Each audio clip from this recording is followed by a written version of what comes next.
up, everybody? You have just messed up because you have just tuned in to Real Labs on Real Radio 104.1. The voice you're hearing in the big seat today is Mr. James Yan, comedian extraordinaire and host of The Lowdown on Afro, Channel 1623, shameless plug, Xfinity Comcast. I'm joined in studio with a cavalcade of comedy today. That's right. All these gentlemen have done stand-up comedy before. Let's first start with the producer of my show, The Lowdown on Xfinity Comcast, Afro, Mr. Mike Hurley in the house. Mike, how you feeling, brother?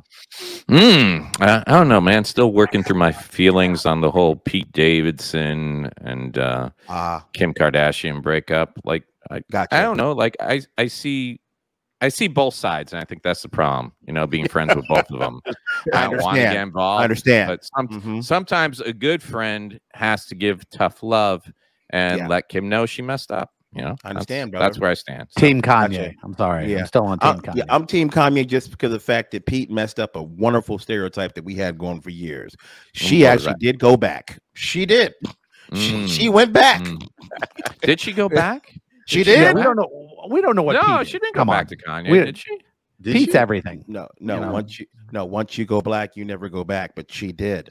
Oh, okay. The other way. Yeah. I don't think Pete counts. Pete's everything. Whoa. He got a card. He got a card. I mean, nobody knows what Pete is. I mean, yeah. Come on, look it up. If you had to guess what Pete was, what would you say? A freak. I would say it's Arab, Mexican. There's a couple things in there that I'm trying to figure out. He is Ash Ketchum, sir, because he's catching them all. Yeah. He is. He is. He definitely is. That voice you're hearing down there is our good friend Patricio, a.k.a. Rocky. He's from the Aaron Morse Law Firm and the podcast With a Side of Chaos. That's right. So, Patricio, you think he's not exactly just, Caucasian, if you will? No, I mean, I grew up on the south side of Chicago. I saw all mixes, black, white, brown, and then you mix all those, and then you mix all those again. And you come out with a nice pasty white. And here we go. Pete Davidson's father, who was a firefighter, passed away in 9/11, unfortunately. Yes. Was predominantly of Jewish ancestry with some distant German, Irish, and Italian roots. Oh, wow. See, the Italian won't mix it up. The Italian confuses everything a little bit. And his mother is of mostly Irish ancestry with some distant German roots. No way. That's not Yeah. Jewish and Irish. Yeah. No, it's not. Somebody's That's what you get. Just telling you what. Yeah, that's what you get, brother. No, you don't. Who's your source? Wikipedia. Hey, yeah. If there's two things I know here, Jeffrey Kaufman, it's that one, if a woman is walking on OBT at 3 a.m. by herself, she doesn't need my help. And two, the internet never lies. That's right. Undefeated. You know what's something I learned? I didn't realize I could do this. A wrestler I interviewed said that the Wikipedia entrance was false.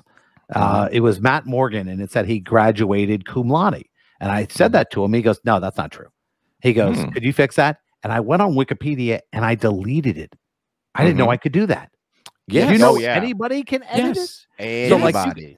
Like if somebody hates you, they can just put some crazy stuff on there. Jeff, I literally got in an argument with someone on the bus once because we were talking about, they started up and they were one of those people spouting their views on who should be in relationships and who shouldn't be in relationships. And according to the Bible, this, and according to the Bible, that. And I was an altar boy for 7 years. And I just said, where in the Bible does it say that though? And he was like, it's in the Bible. It's in the Bible. It's in the Bible. I'm like, it's not in the Bible. He's like, how you know? I'm like, well, I read it on Wikipedia. He's like, you can't trust Wikipedia. That's just a bunch of people putting in their unfounded suspicions and anything gets passed as fact. I'm like, whoa, are we talking about the Bible or Wikipedia? Because I was going to say, because the Bible was written by man. The and all the Bible was, and not only written by man, but had everybody come together and go, okay, we'll give you that if you let us have this. And you take this and we take that. It's so far removed from being the one voice of one person. Well, there was a big edit that happened. The church did a big edit on it. You know, there's some other stuff in there that go, let's pull that out. Yeah. I'd like to do that with my report card. We'll pull that in. That's right. And that other voice you guys are hearing, I didn't get the chance to introduce him, but he is from the law firm of Kaufman and Lynn. All around great guy. He is a lawyer. He is a comic book creator, and he is my friend and a comedian, Mr. Jeff Kaufman in the house, letting us know what's what. He also dabbles in dentistry. Yeah. It's terrible. Don't come to me for that. 3 out of 5 dentists would agree. But I will represent you against I got me in a terrible malpractice Google suit. reviews. Yeah. Trust me on that one. You know, when I'm the gonna guy go to Wiki. posts his picture with like 3 teeth missing, don't do that. Nice. I'm gonna go to Wiki and start adding stuff that you're a dentist as well. Just see what happens. I think being a dentist is a tough job. I mean, Hell yeah. everyone hates you. Wait. Let me take Nobody's that happy back to see you. as a parent who pays the dentist. The dentist is the biggest racket going, my friend. It's crazy what you will pay to have that man look or do anything to your teeth. It is insane. My wife, have you ever really thanked him after the cleaning? Yeah, it's called payment. Yeah. Thank you. I will tell you, dentistry has changed along with doctors. When I was a kid, my general practitioner, when I was a kid, would smoke a cigarette while taking my heartbeat.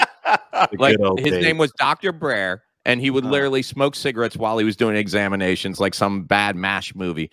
But also, you remember dentists? You go in there, they chew you out when you're a kid for not taking care of your teeth, tell you to ease up on the candy, and then when you're all done, they're like, hey, pick out some candy on the way out. Just keeping that business going. That's right. Creating customers. Gotcha. Man. My doctor would ask me to hold a cigarette sometimes. Kid, hold this. We had Don't this do doctor. what I do, kid. It will kill you. We had this doctor who's like a gorilla. He had these monster hands. And I'm like, you can't be a dentist with hands like that. And he would like grab your whole face and you're going, it's just the teeth, not the whole jaw. No, you can't be a proctologist with big hands. That's not right. You can. You just have very unhappy pines. Yeah. The safe word is ouch. What's with the candles in the bottle of wine? Never mind. What was that pay Barry White to be here? What's that one joke that Tom Rhodes had about I'm known as the bad boy of comedy? He goes, I never did anything to be the bad boy of comedy. That's the only profession where you can refer to someone as the bad boy. You can't be the bad boy of gynecology. You put on your glove and the tips are missing.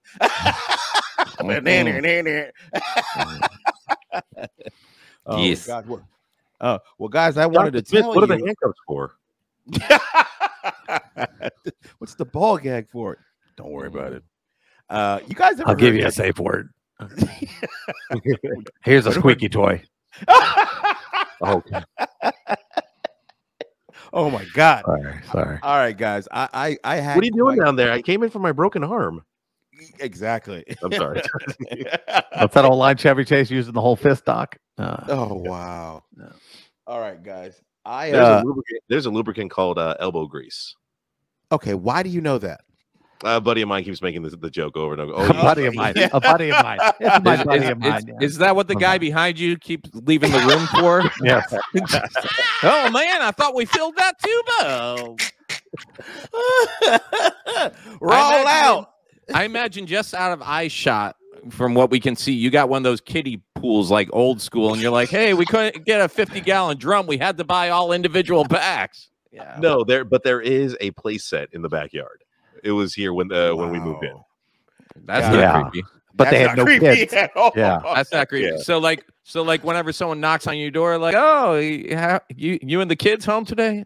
Oh, I don't have any kids. Well, I saw the play set. Tragedy struck a year ago. Do you have time to listen to my tale of woe? Now we'll just come back tomorrow. Jehovah be with you. It's bad when they won't even. The come sad back. thing is, well, the rent was cheap, so I moved in. Yeah, we're good. Yeah. Now, I wanted to quickly ask you guys something because I got Jeff Kaufman and I got Patricio. You guys both work in law. A friend of mine just told me a story, and it's kind of unbelievable. I had asked Patricio, I think, about this. I don't think we asked on air, but here's what's going on, my friend. You did. I just didn't know the proper way of answering that one. Okay, maybe Jeff can help us out. Okay, here's what happened. Okay, good. Okay, he did not. No, guy had a baby with a young lady. They were married, I want to say. Now they're in the thralls of getting, separated, whatnot. Anger, hostility, hate. Go ahead. Yeah, all that good stuff that makes a beautiful, delicious divorce pie. Goes my salary. Yeah. Okay. Well, what happened was fair and valid.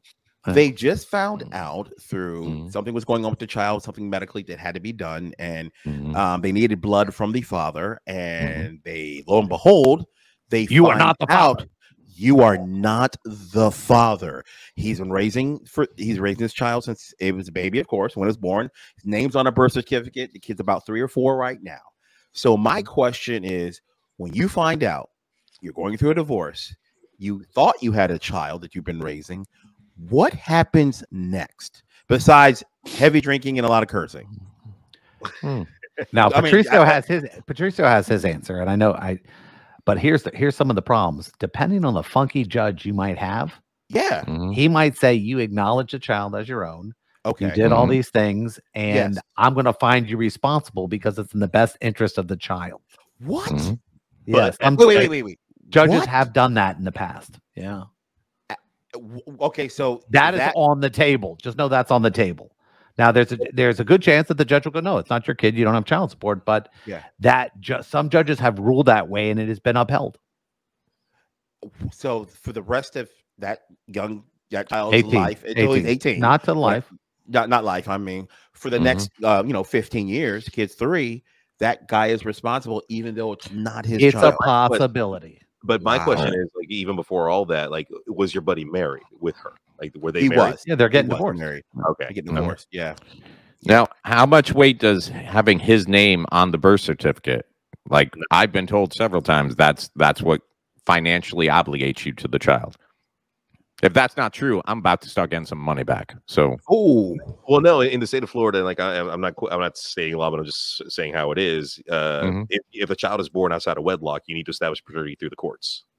Gotcha. But if you were married, and had the kid, they were married. The child was born to an intact marriage, and that child is, the father and the mother's. Wow. So okay, and so the one scenario is the judge can say, "Hey, it's in the child's best interest for you to continue legally being obligated to take care of that child." Now, what's the other things on the table that could happen at that point? Murder. No. Okay. Wow. Okay. Let's say we don't murder anybody. That's called heat of passion. So if you kill somebody when you find out that your wife lied to you about this, it's a heat of passion defense, and it's knocked down to the second degree felony.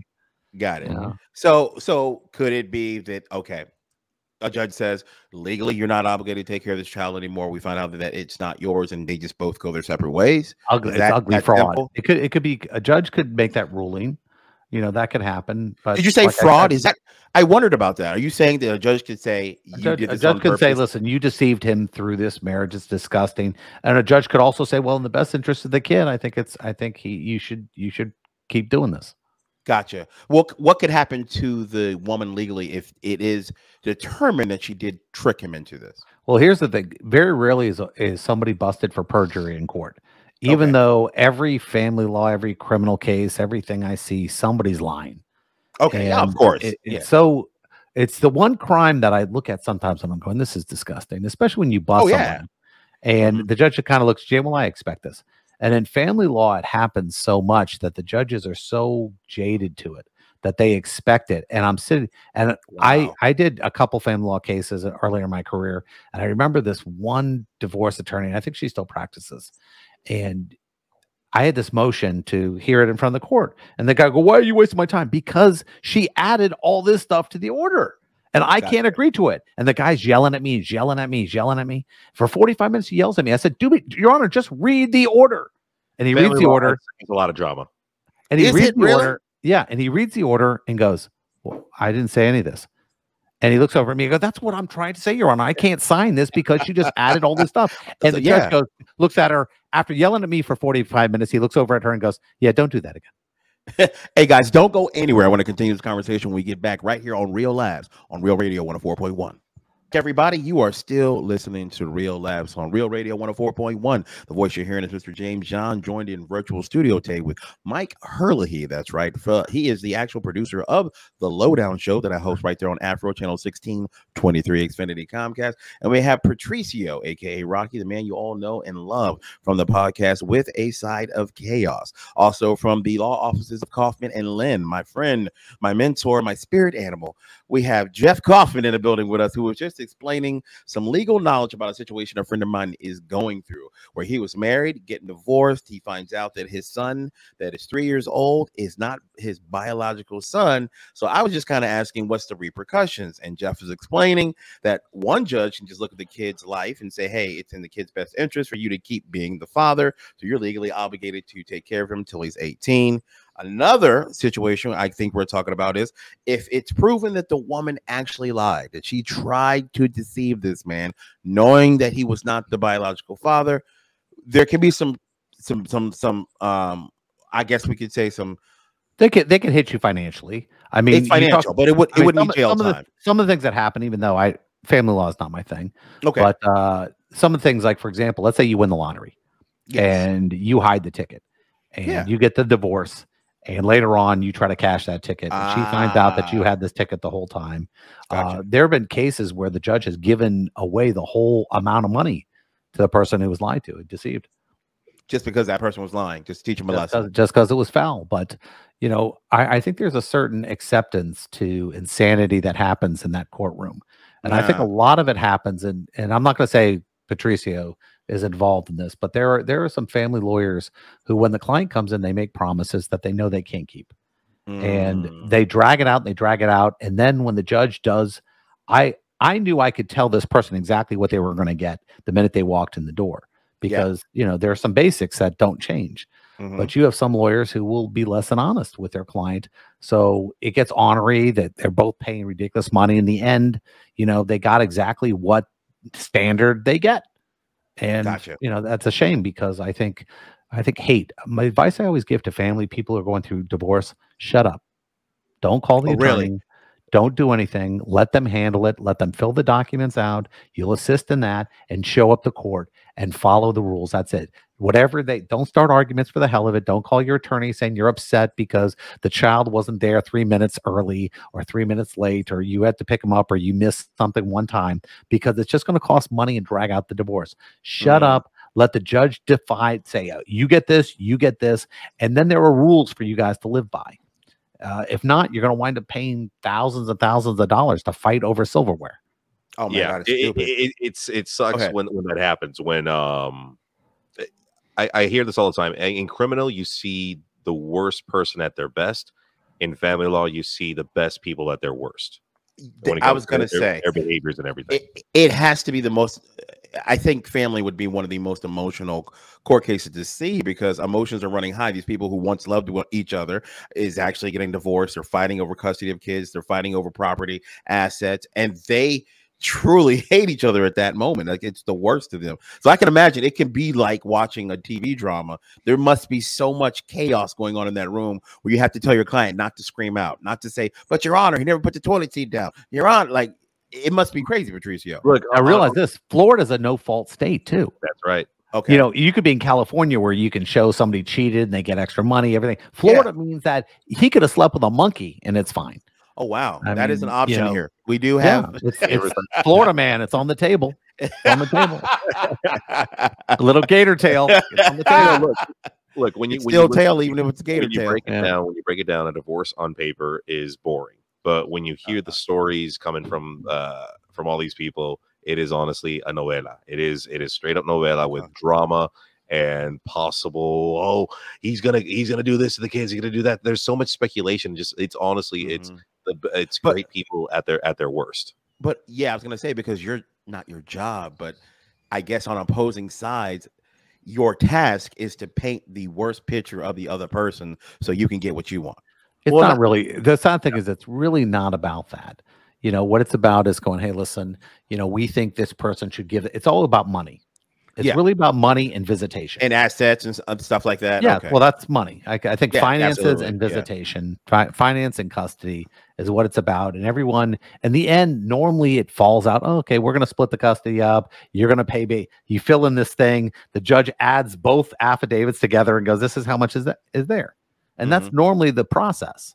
But you fight so long to find out that, wow, we could have just filled out these documents, acted like human beings, and this could have been done in 3 months rather than 4 years. And, you know, just the way that works. And there's a lot of misconceptions about family law. Like a one that I've heard my entire life growing up is that 9 times out of 10, the judge is going to award the kids to the mother.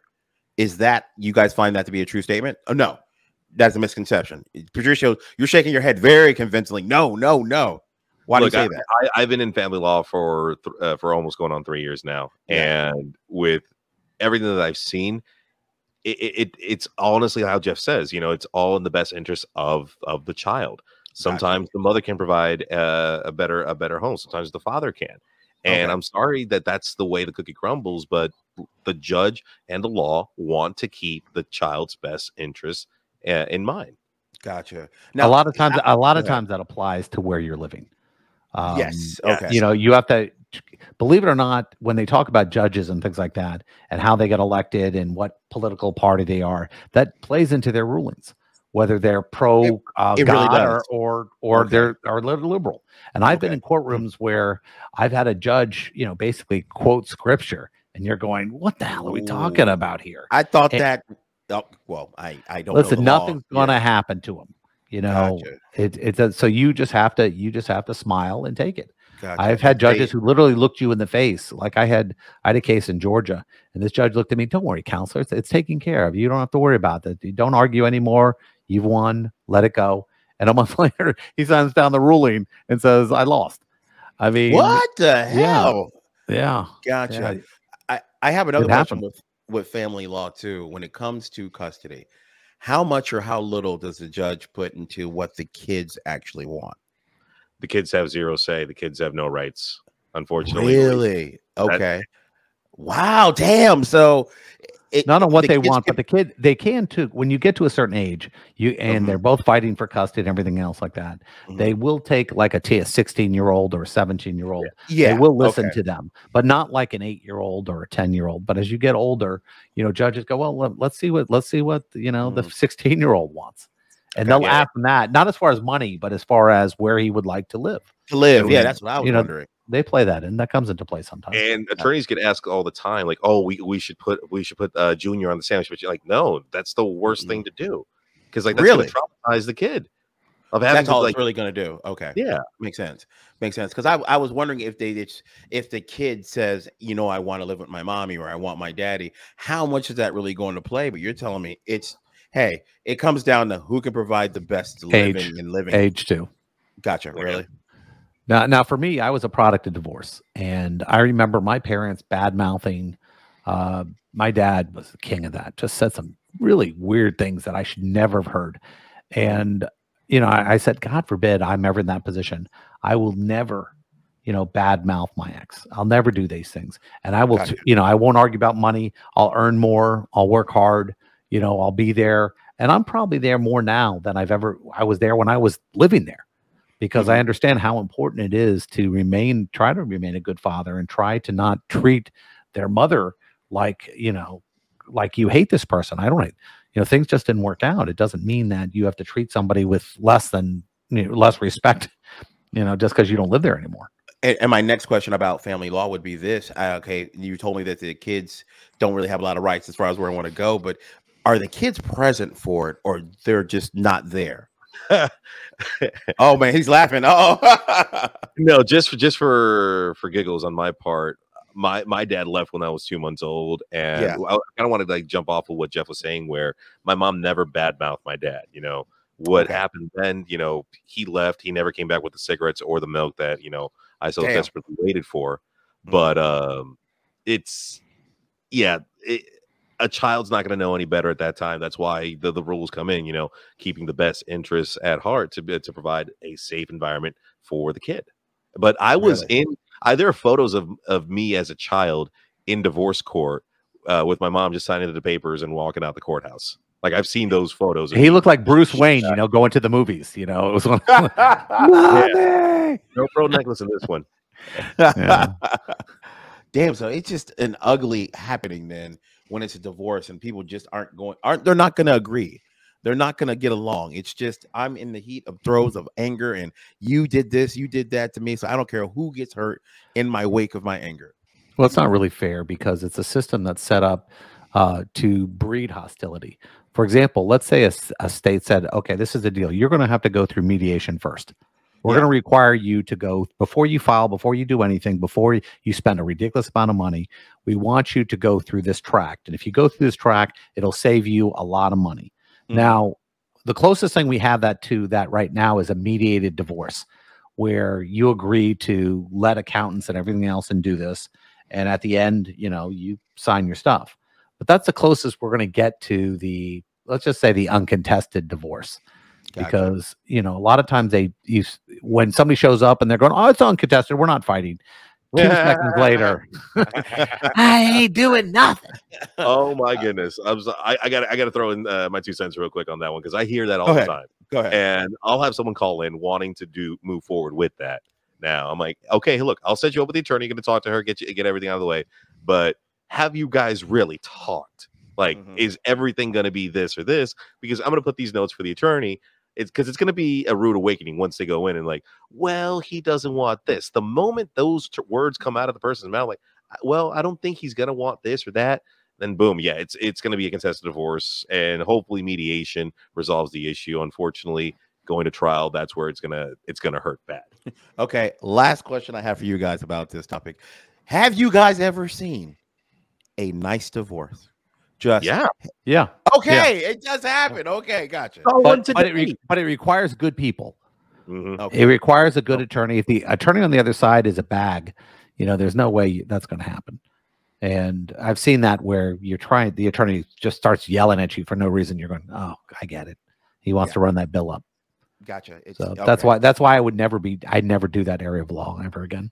Gotcha. No, I would be shocked to actually say. Go ahead. I'm sorry, Patricio. Yeah, no. Like, we actually offer the 1-day divorce, where like if both parties are in agreement and marital assets and debt and everything is resolved, then we'll prepare the paperwork and everything and have it filed to you within a day. And of course, it all belongs at that point. It's in the court's hands with scheduling the time for the final judgment, final hearing, and all that good stuff.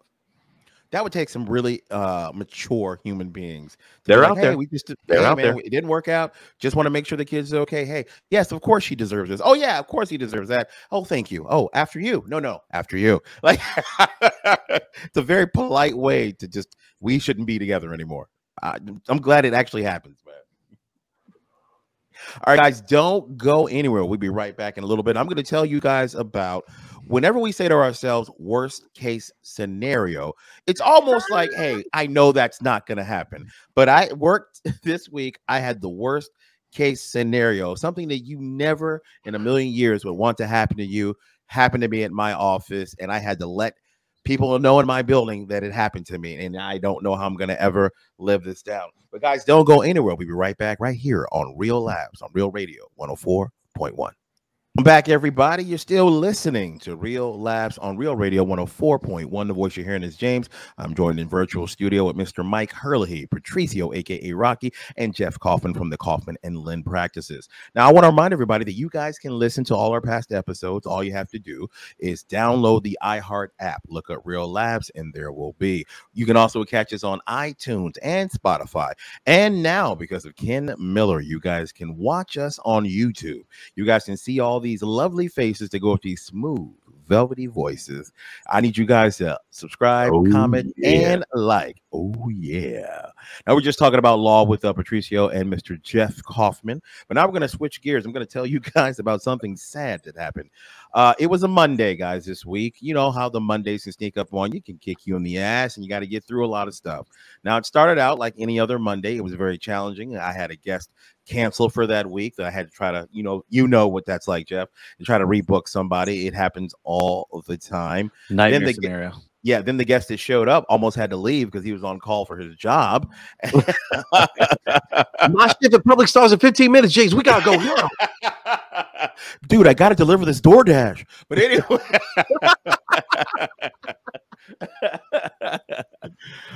We had some issues trying to get some other stuff done. So it was a typical Monday, but we got through it. We were all in good spirits, ended up having a great time that Monday. And then I'm about to end my day.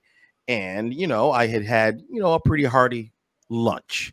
So I needed to go to the bathroom. A little I'll me say time. that. A little me Little time. me time. That's right. And I'm trying to be very, politically Little correct me about time. this.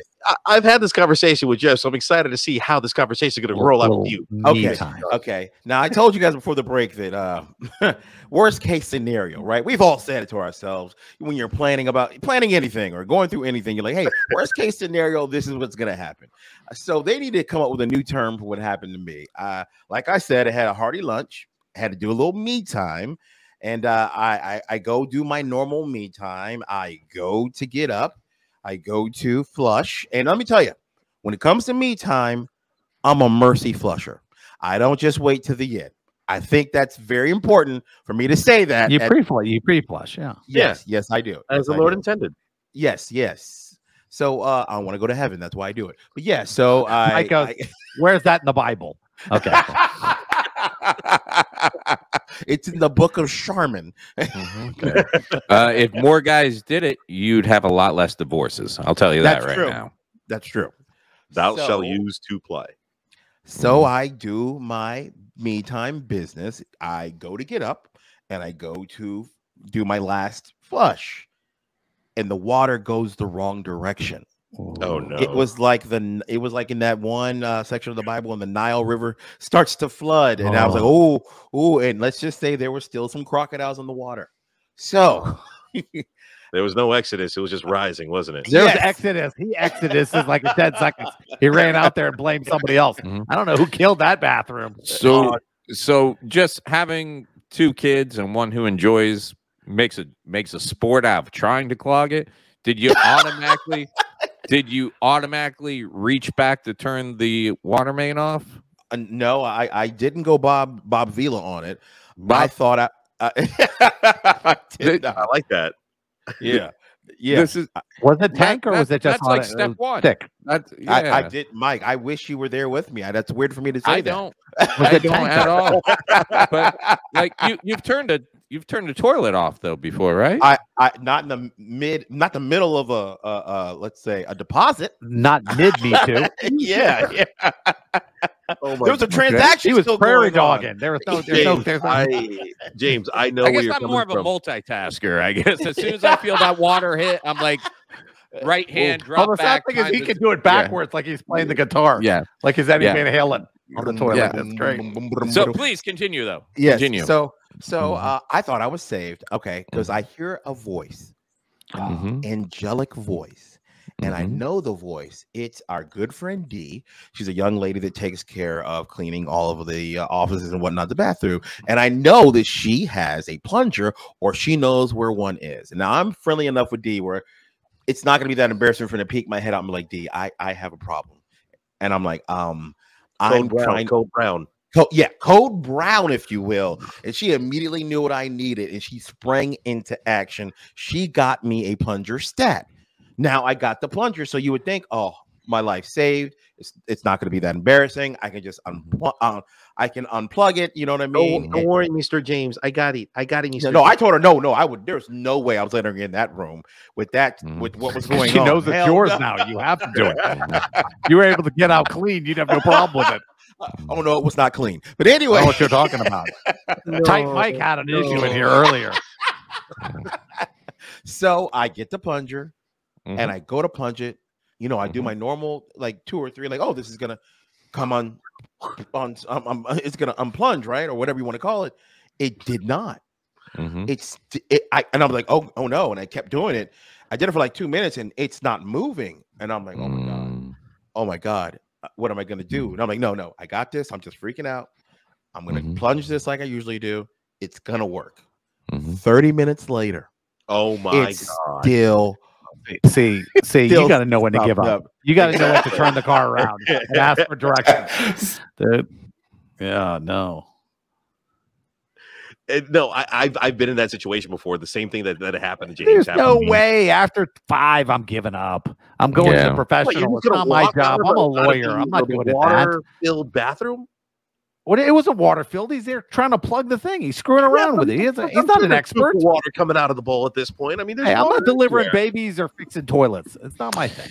Yeah, I happened to walk by it on the way out of work, and they've taken the stanchions that we use for crowd control for live events and blocked the door with it. Yes. No joke. Yeah, I was like, I never wanted to use that restroom until I saw a red stanchion outside. Now I'm like, do I have to get a ticket? Do I have to wait online? What is this, the VIP bathroom? Let me tell you. No, sir. It is not the VIP line. It is not.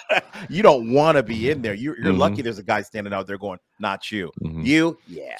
Okay. So where's it stand now? See, you could have just snuck out, but instead, everyone walked by. What's the deal here? And they go, James did it. No. James killed the bowl. Never leave a stool behind. Never leave a stool behind. You never do. It's like Vietnam. That's right. You don't leave anyone. Everybody goes home. Okay. So what happened was 30 minutes go by. It's not moving. Dee's checking on me every 5 minutes. Like, James, what happened? Did it? I'm like, no, it didn't go down. And she's nervous now. And she's like, you're going to have to call the building manager who's in our building. So I had to call the building manager. Why do you have to call? Isn't it her job to call? No, I did it. It's my mess. No. I got to fix this. Your mess. She's going to go. No, literally, it's my mess. No, I couldn't do that. Jeff, I couldn't do it. When did it become your job to hire the plumber? See, Jeff's talking like someone who's had people cleaning up his messes his entire life. That's not so. I mean, there's a level where you stop. I gave us my effort. I'm going with the professionals. It's not my job to run it through HR. It is. It is. I'm like the P. Diddy when it comes to my messes. I can't stop. Why are you using a plunger? Why are you using a plunger? Was your hand too big to fit into the, like, I don't get. Oh, wow. I have proctologist hands. No, they're too big. Oh, So I had to call the building manager and have a conversation like, hey, listen, Harris, I got a problem upstairs in the bathroom. Don't say anything out loud. It's very embarrassing. I clogged the toilet, and there's some things still in the toilet, and it's not going down. And he didn't freak out. Chicken wings. The best thing is the all email he sent, which, that was great. Thank you, Mike. You're not helping. So he gave me something that actually worked. And I didn't know where he was going with this. I'd never heard this. Maybe where he comes from, because he's from Cameroon, Africa. Maybe this is an African remedy to a clogged toilet. Bro, I was so desperate before I called my boss. They have a hole there. There's no toilets. It's a hole. Oh, wow. Okay. Listen. I was so desperate. I called a plumber on the phone to help me troubleshoot the toilet before I called him, because I was you just went too far. You went too far down the rabbit hole. You went way too far, man. So anyway, he brought up and handed me through the door some Dawn dish soap. I put the Dawn dish. It does, because I put it in there. He said, let it sit for 30 minutes. And we stanchioned it all off. We put out of order on it. I went in there before I left to go home, and the water had gone down. Now I just want to question your diet. What caused the block? Could you stop it? It's not his diet. It's somebody killed it beforehand, and he caught. That's what I think. Happened. That's what I think. It's never you. What happens is somebody went in there before, semi-clogged it, and you just locked the dam. Objection, because he stated that he had done previous flushes before the final flush. He did the first premiere. He did the first pre-flush, and it didn't work. Yeah. So at that point, the whatever was there is gone because of the flush. So now it's a paper issue. No, it's double ply does it every time. Single ply doesn't plug the toilet up. This is how I know someone did it before me. The flushes I thought I was mercy flushing were not going down.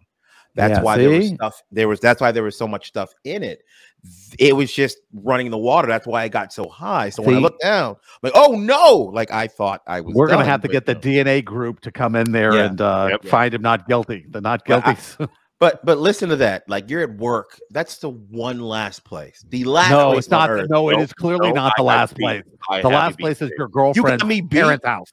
Oh, that's true. Yes. That's a good one. I'm good. Yeah, that's not work. Good one. They have somebody who handles that. You do one in their parents' bathroom, and you don't even know why you were in their bathroom. You automatically have to break up, right? Yeah, that's just a small group of people. I offended America's heroes in a house of worship. No. So I had the misfortune of what you went through, James, and I was at a funeral for a veteran. There was a little bit of press there. This was through other people that I was working with. And I was there because the person that I was with worked for a politician. So she was there on his behalf. And then I'm there because I'm helping her out. Next thing you know, I go to the bathroom, I clog it up. I try. Luckily, the plunger was back there, and I am giving it everything that I have. Of course, the water overflow. My cup overfloweth, and the people are knocking outside the door like, "Necesito el baño, necesito el baño." I'm like, "Sir, give me a minute. Give me a minute." And within, it was probably like about 15 minutes that I'm pushing the water to the drain in the center of the bathroom. Jeff is giving me those looks. Like, you're leaving through the window. You're leaving through the window. No, that's the only option. No. You cannot open the door and walk out and accept with your arms out going. You gotta find an escape out. In fact, you walk out backwards, yelling at somebody, and go, "Don't go in there, Bobby. You need to fix that. You're disgusting." You leave. And you close the door.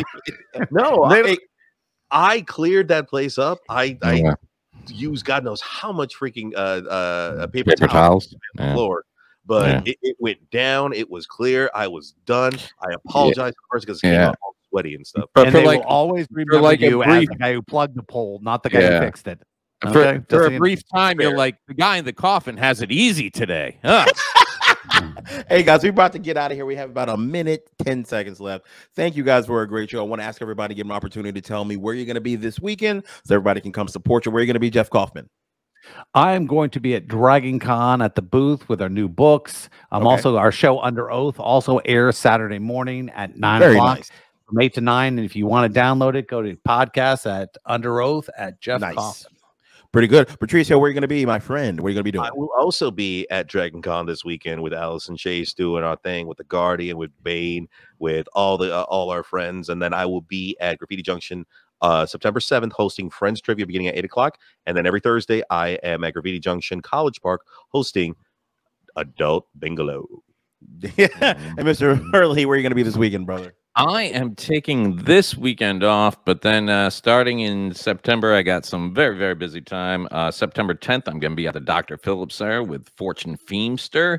The next weekend, I'll be at the Key West Comedy Club in Key West, Florida for the weekend. And the weekend after that, I'll be returning for the first time in about 3.5, 4 years to Laugh-In Comedy Club in Fort Myers, Florida. So very nice, my friend. Very nice. Actually, you guys can catch me tonight and for the rest of the weekend, Friday and Saturday at Visani's Comedy Club in Port Charlotte. Please go to their website for tickets right now. On behalf of Mike Hurley, Patricio, and Jeff Kaufman, thank you guys for tuning in. We will see you next week.